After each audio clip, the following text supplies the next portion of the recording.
Toliau laidoje Svajonių ūkis patarimai, kaip sumažinti rūgštingumą dirvose. Mūsų laidos konsultantas Andrius Lukoševičius iš bendrovės Linas Agro sako, jog rūgščių dirvų Lietuvoje yra apie 1 milijonas hektarų. Itin daug jų yra vakarų ir rytų Lietuvoje, o kalkinimo darbai mūsų šalyje nebevykdomi jau 30 metų. Dirvožemis rūgštus, kai yra, jo gyvybingumas labai mažėja ir rūgščiuose dirvožemiuose bakterijų skaičius yra daugiau nei 2 mažesnis negu neutralaus pH dirvožemiuose. Rūgščiuose dirvožemiuose labai sunkiai vystosi augalų šaknis, jos būna menkos, silpnai išsivysčiusios, dėl to augalai jautriau reaguoja į trumpalaikės sausras ar užmirkimus.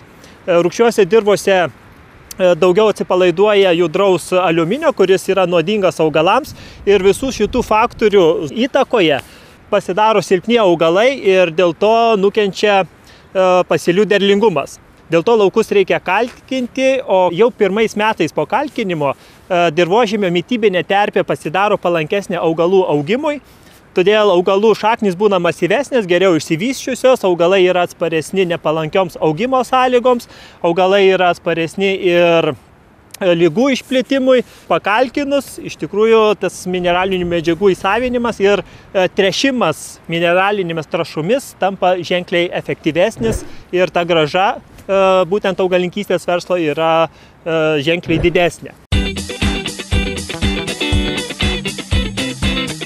Pradėti kalkinti reikėtų, jeigu pH yra žemesnis negu 6 balai. Bet yra kur jautresni augalai, kaip kviečiai, žieminiai rapsai, ankštiniai augalai, tai kalkinimas netgi ir virš 6, jeigu yra, tai yra rekomenduotinas tik mažesnėm normam. O jeigu pH siekia 5 ir mažiau, tai kalkinimo yra atlikti būtina.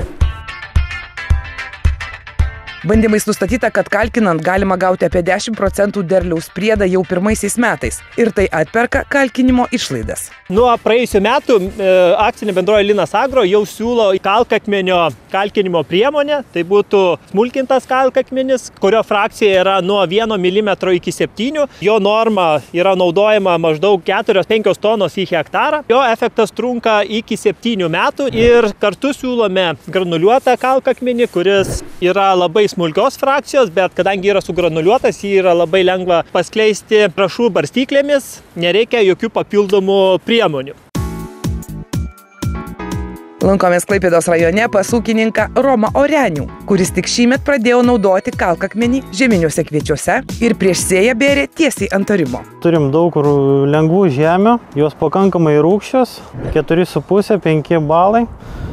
Tai vat šiemet paklausę Linas Agro konsultantų nutarėm panaudoti kalkakmenį tam, kad susitvarkyti truputėlį rodiklius ir kuo daugiau išsikelti derlingumus grūdų. Ir žiūrėsim, pirmi metai žiūrėsim, kaip gausis.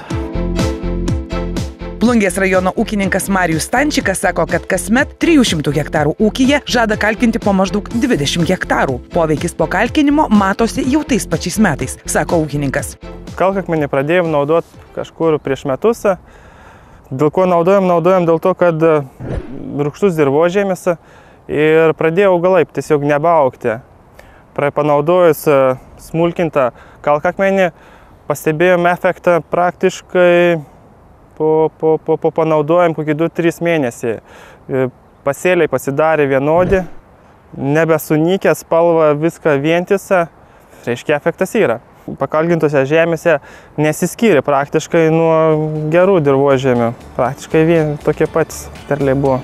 Daugiau informacijos apie kalkinimą ieškokite tinklapyje rapsai.lt.